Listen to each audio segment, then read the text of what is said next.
Hello, and welcome to New York Comic Con's Go Farther, Explore Deeper media tie-in panel. I'm Natalie Zutter, a playwright and pop culture critic. My work has appeared on Tor.com and Den of Geek, and I've had the pleasure of moderating a couple of panels in this crazy year, and I'm super excited to talk to the 6 authors we have assembled today. Media tie-ins, enhance our appreciation of intellectual properties by telling new stories or telling familiar tales in a different way. So today we'll be exploring the worlds of Avatar, Star Trek, Star Wars, Valiant Comics' Faith, podcast protagonists Finn, Caspian, and Mars Patel, and Dungeons and Dragons. I'll go ahead and introduce all of our authors. First up, we've got F.C. Yee, author of Avatar, The Shadow of Kyoshi.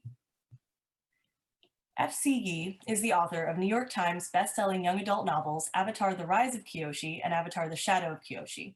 His debut YA novel, The Epic Crush of Jeannie Lo, released in August 2017 to critical acclaim.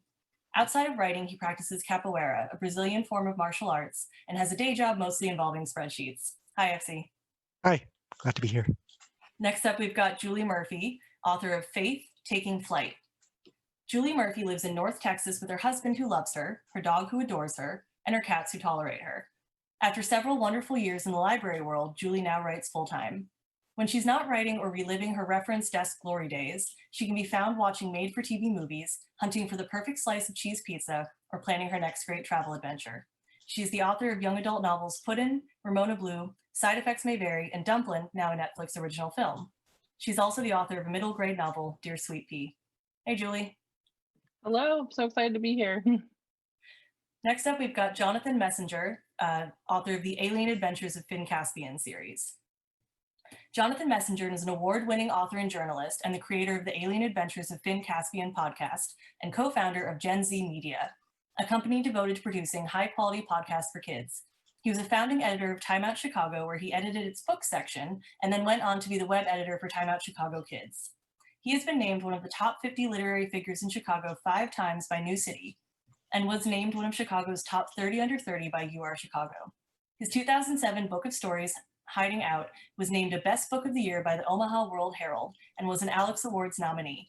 He currently serves as an executive producer of Gen Z Media and lives in Chicago with his wife and 2 sons. Hi, Jonathan. Hi, thanks. And I should say that I'm way older than 30 now. Hey, take the honor, when you get it. Should cling to that. Next up, we have Sheela Chari, author of The Unexplainable Disappearance of Mars Patel.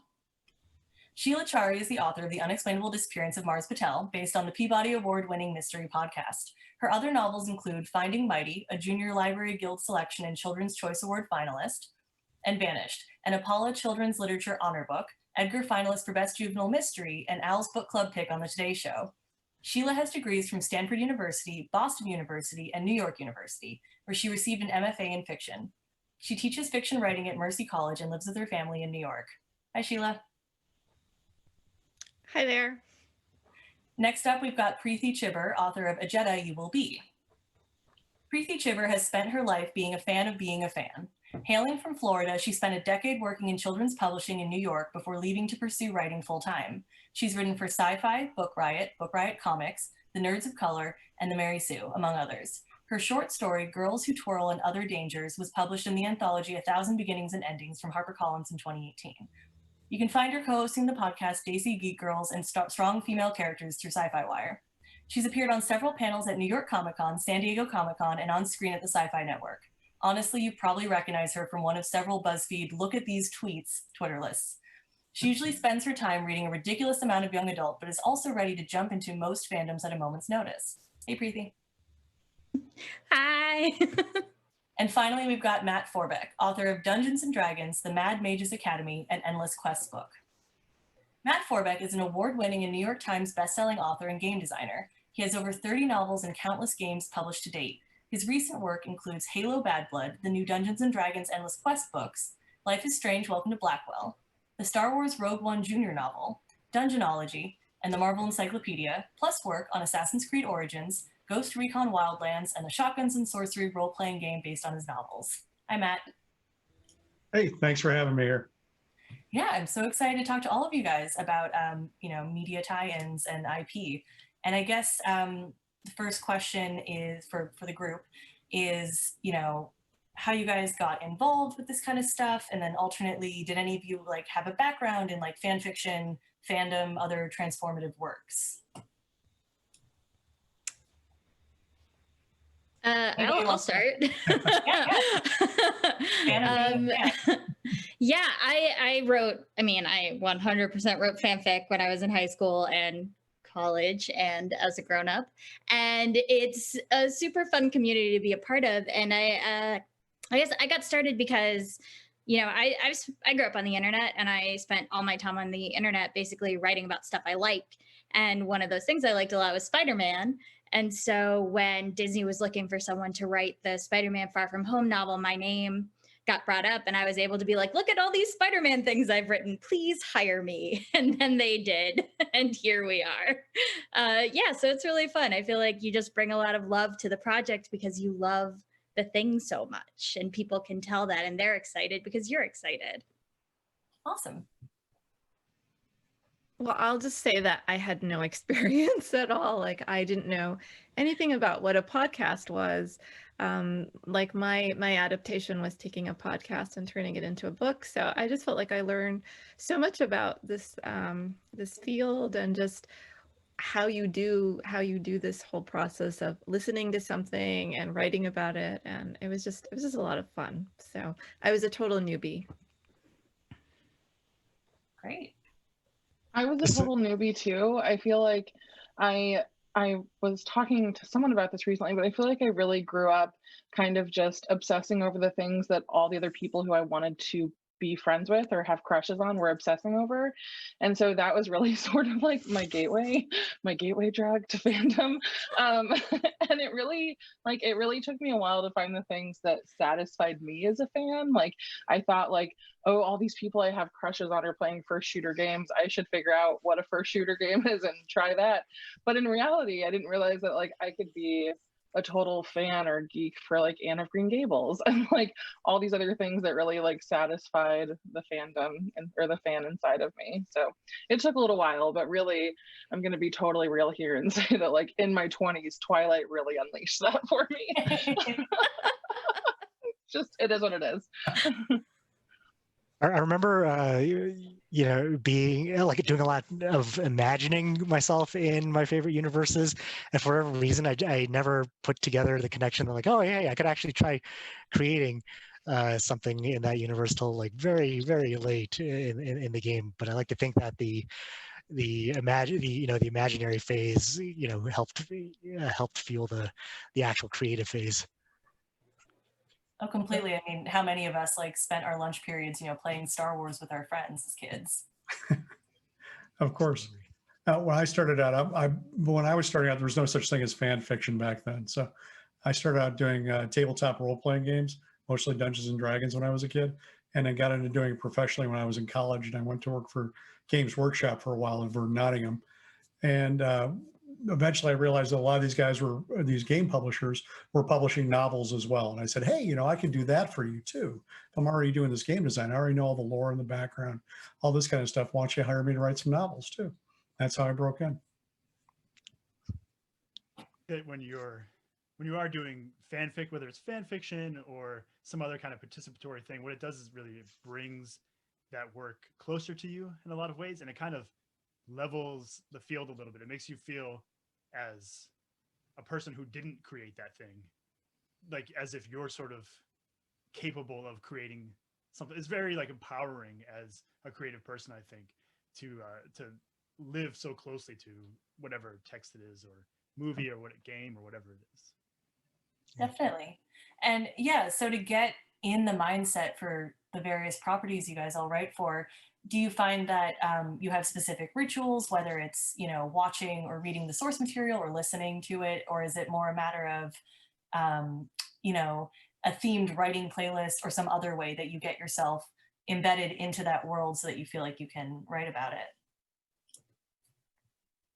I definitely use playlists, right? I mean, it's very easy if you're working with a property that already has a soundtrack and it's all set up and queued up for you. You can just go and have fun with it.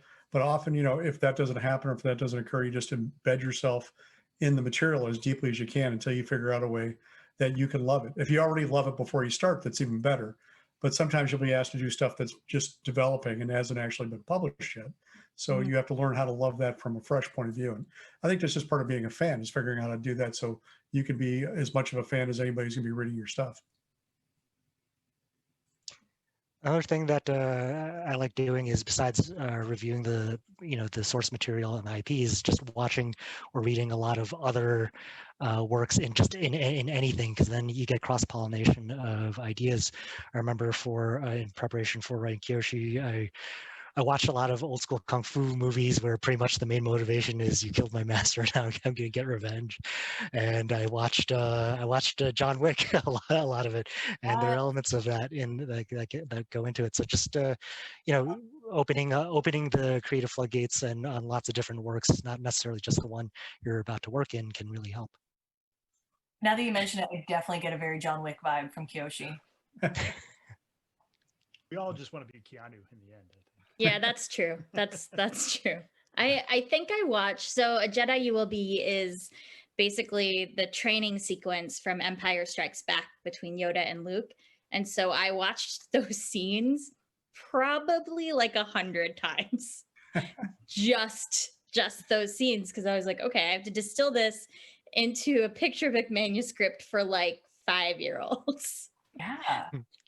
And get across the philosophy and the like excitement of it. But for Star Wars, that it's always fun to just go back and revisit. It doesn't matter how many times I've seen it, I'll watch it again and will enjoy it just as much. And so bringing that level of kind of joy into the text is really important. And the same thing for the Clone Wars anthology, which is retelling episodes of the Clone Wars.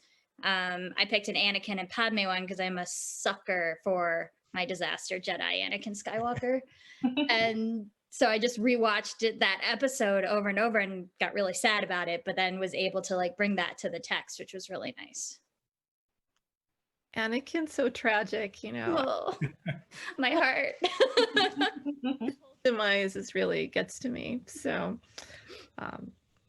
yeah, but it's interesting. I was just listening to Preeti speak, because like what she's talking about, I grew up with, and I saw the original Star Wars movies and then the newer ones. And so those characters were so firmly in my mind. Like, I don't know for her if it was hard for her to separate what they looked like. But for me, in a way, I was lucky because Mars Patel is a podcast, there are no characters. I mean, I am kind of starting from scratch, but there was just something about listening to them in my ears, and these kids who played the characters, they have such great voices. You can just tell who is talking just by their voice. And so that was really inspiring. I could just listen to like a 10 or 15 minute episode and hear Mars Patel or Caddy or one of the characters, and so I could hear them in my head. And there was something very intimate about that, just being able to hear it with the lights off, and you kind of get into the whole spirit of it. That's really cool. So I think that with Faith, I was always sort of a casual fan of Faith. I mean, I'm a fat girl who writes about fat girls, and she's a flying fat girl, so it's hard not to like see an immediate connection there. So I think that when I was approached to write about her, like I immediately like gobbled up the comics. Like I wanted to be the Wikipedia page for Faith. Like I wanted to know everything there possibly was, because if anyone else got this job, I was going to be really upset. But I think that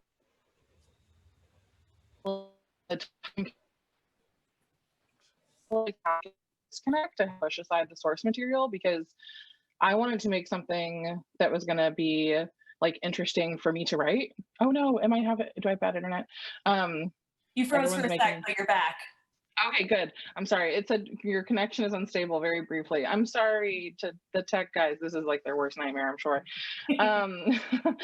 But anyways, when I came to Faith with like after having gotten the job, I wanted to be able to separate myself from the source material so that I could write something that was going to be exciting for me to write, because it was exciting for me to consume, but to create something new out of that was a totally different thing. So I don't know, it was a weird balance. I mean, when I wrote Dumplin', it was just like I consumed Dolly Parton for 3 years straight, and that was it.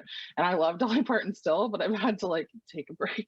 I mean, no one could take a break from Dolly, but No, but I have to imagine from all of your processes that there's the intense embedding of yourself in the source material, but then maybe you need to take, once you're finished with like a phase of the project, maybe you need to take a step back and, oh, I don't want to say detox. We love all this stuff so much, but you know what I mean? Like get out of that mindset. Definitely.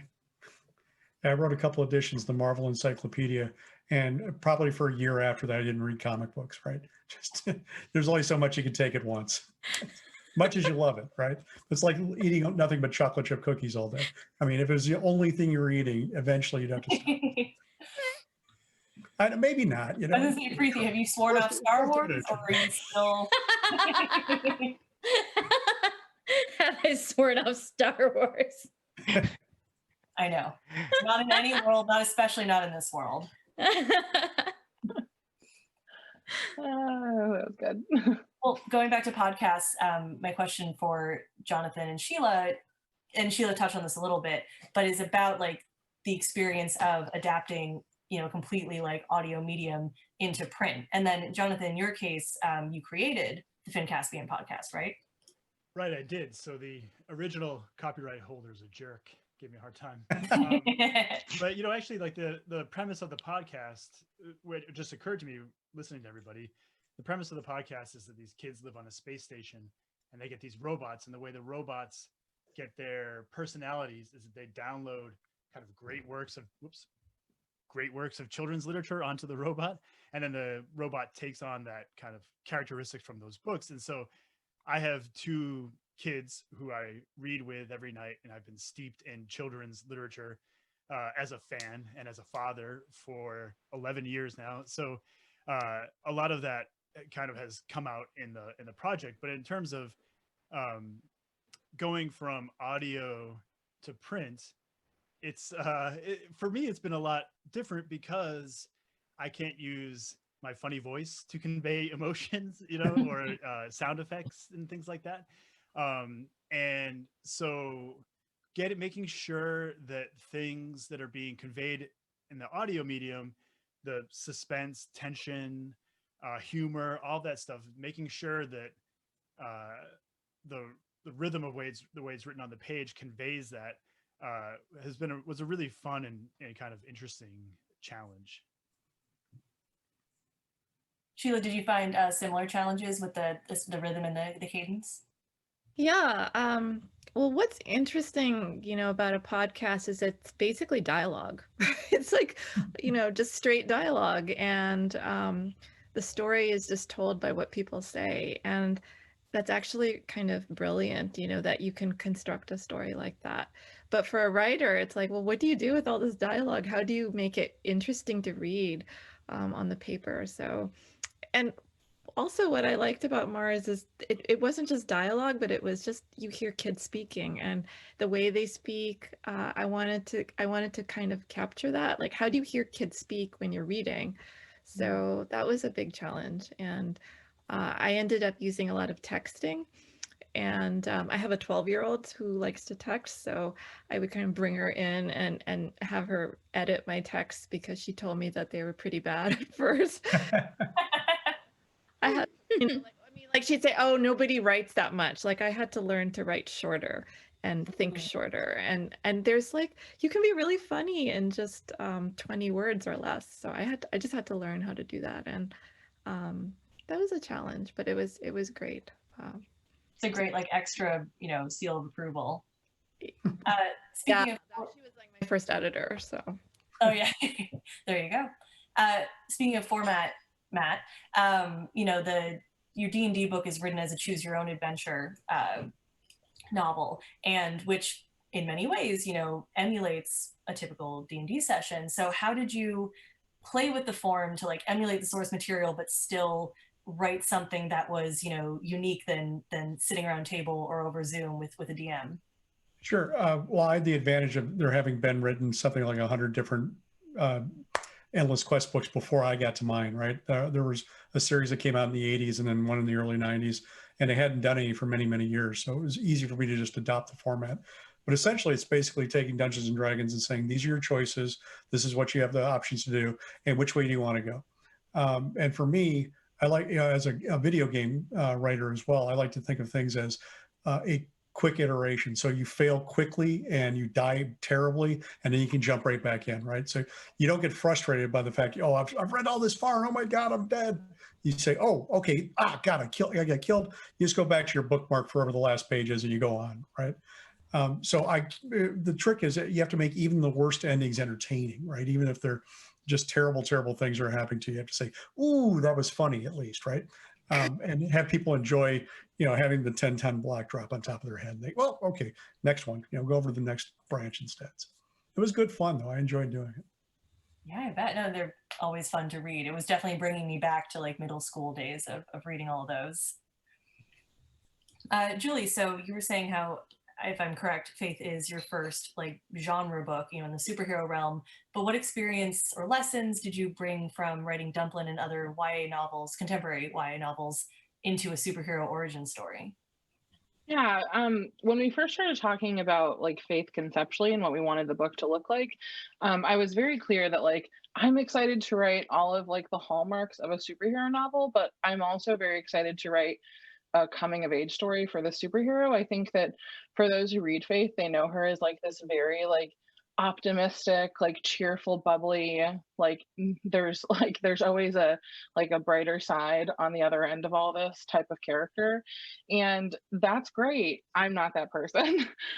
So I was really interested in like how this superhero that comes from this pretty like dark, gritty world with all these other superheroes, like how she could possibly be so optimistic and so just effervescent. And so I knew that whatever groundwork I could lay in her teenage years, like that's what would be exciting for me. Like how do we find this girl? Like how does this girl get like forged in the flames of like superhero myth and still come out the other end being like so just bubbly and excited and excited about life. And so that was really interesting to like write in like her everyday hardships, like her grandmother falling ill and like feeling like a third wheel amongst her friends, like just like the very everyday things that teenagers have to deal with. Those were my access points to the story. And then really everything else, like all the bigger elements of it that were new to me, that's when I was really leaning on Valiant and my team there. Definitely. Awesome. Preeti and FC, you were both tasked with writing, prequel or kind of original series stories in these really beloved franchises and making them feel fresh. How did you do it?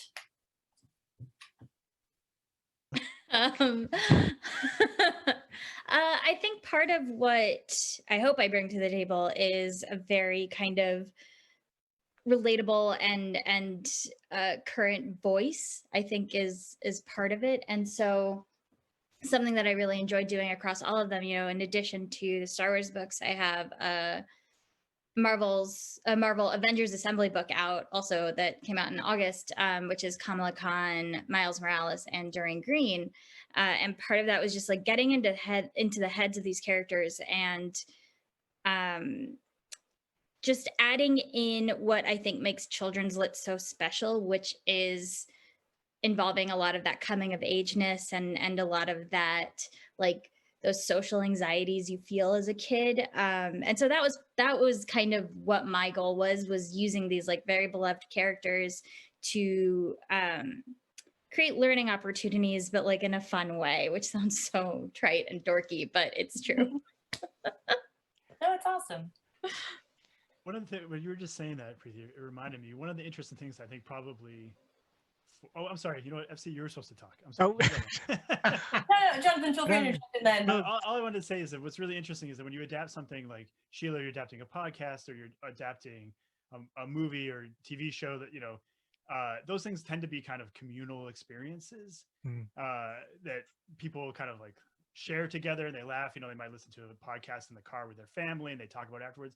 But books are such a more intimate thing. And I think that's a really interesting thing about adapting something to print that was up on like a big screen before, is that how do you make it, like what you're saying, like how do you make it feel real and intimate and like speaking to what they're feeling when they're reading the book on their own. It's really... Anyways, I'm sorry. No, that was great. And yeah, FC, I mean, you took a character who was, got a couple of memorable moments in the original Avatar series and then have built out this entire origin story. So please, I'd love to hear about how you built that out? Yeah, I mean, as far as for trying to keep things fresh within the established universe, I think I just mostly focused on the character arc and what kind of journey the hero went through in this edition to it. And I figured as long as that arc is something that hadn't yet been done, then the whole the newness and the novelty would take care of itself. Yeah, definitely. All right, so we are getting to the end of our panel. Just to throw out a quick popcorn round before we wrap up, if you guys could write for IP for any property you haven't yet, what would it be? This is Indiana not the Jones. kidlit friend. Oh, sorry, go ahead. That's okay. I do Indiana Jones in a heartbeat, right? I know there's a new movie coming out, so I'm excited. So go ahead. Julie? This is not the kidlit friendly answer, but I would write for the Magic Mike franchise in a heartbeat. What would you Wait, write? I want that to be my answer.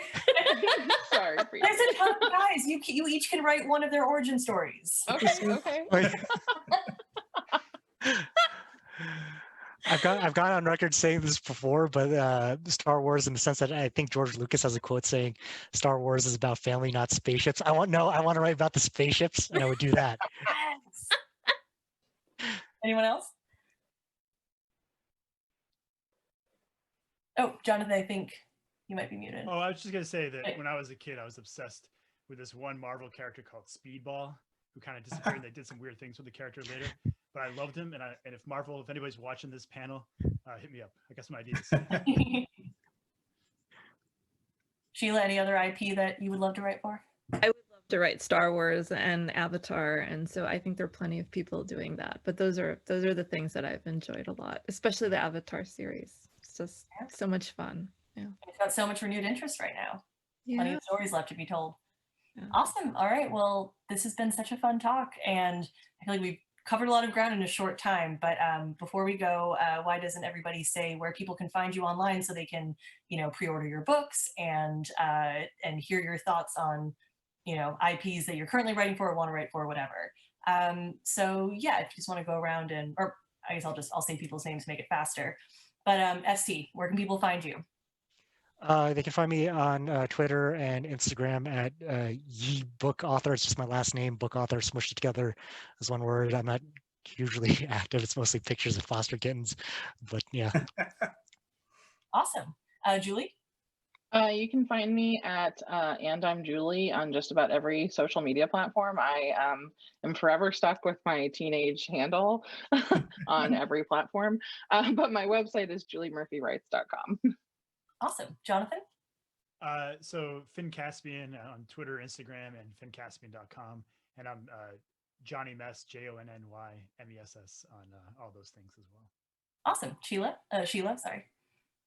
I love Instagram, so that's the best place to find me. You can just search on Sheela Chari, or you can find me on Twitter at Words by Sheela, or you can go to my website, sheelachari.com.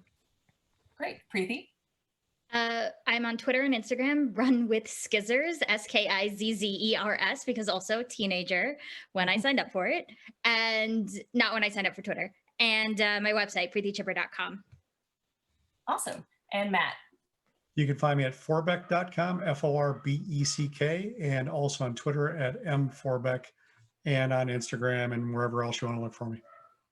Wonderful. Well, thank you again, everyone, for joining. This has been so fun, and take care. Thank you much. Natalie, where can we find you? Oh, shoot. Thank you. I am Natalie Zutter, Zutter, at Twitter, and Zootsuit, ZUTSUIT on Instagram. And then, like I said, I write for Tor.com and Den of Geek, so my name will flash across those sites more than once. Thank you, guys. I appreciate it. Thank you.